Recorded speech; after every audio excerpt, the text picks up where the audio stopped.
Speaker 1.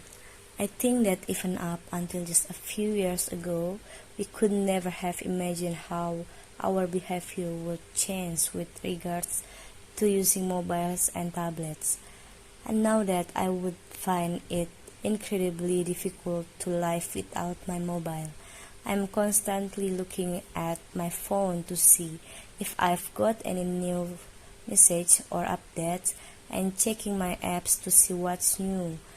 I wouldn't say that I post my life online, not like some people I know, but I do like to keep up with what people are up to, friends, family, and even other people I know but maybe haven't seen for years, like old school friends, and check out photos of what they look like now.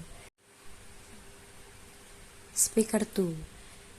In a way, I think it's quite funny that we're always worrying about teenagers and young people becoming upset with online communication. But if you ask me, we need to worry just as much about adults. At the office where I work, even when we have a break, nobody talks to each other unless they absolutely have to, which is a sorry state of affairs to say the least. Everyone's too busy checking their social networks and sending messages to have time to communicate face to face. People spend their lunchtime glued to their screen or barely glance up from their phone. Even during meetings, people can be said subtly checking their phone, and what really irritates me is when you are trying to talk to someone and they're more interested in looking at their phone than paying attention to what you're saying, even though they're right in front of them. Pubbing, I think it's called. Speaker 3. I was listening to this discussion on the radio the other day talking about online communication, and they were talking about FOMO, or what was it? Fear of missing out, which apparently is a kind of modern day psychological syndrome which we're affected by because of our obsession with online communication.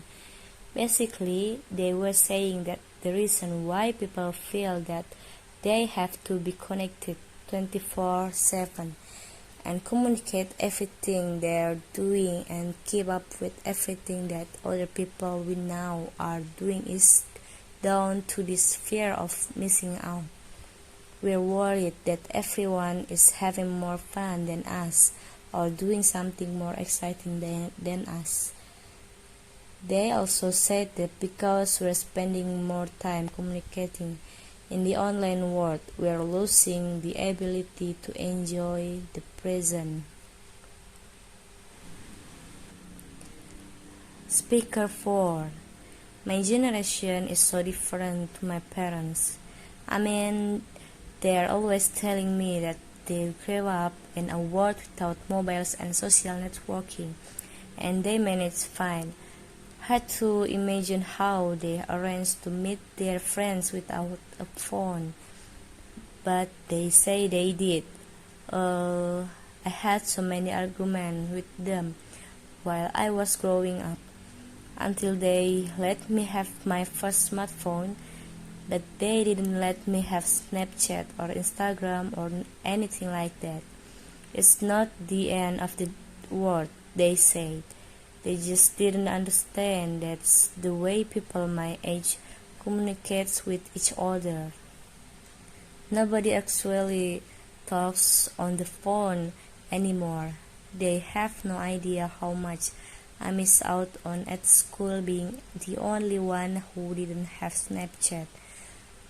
Also, at school we had lots of talks and stuff on how to stay safe online, and most of us knew that anything you post online was going to be there forever.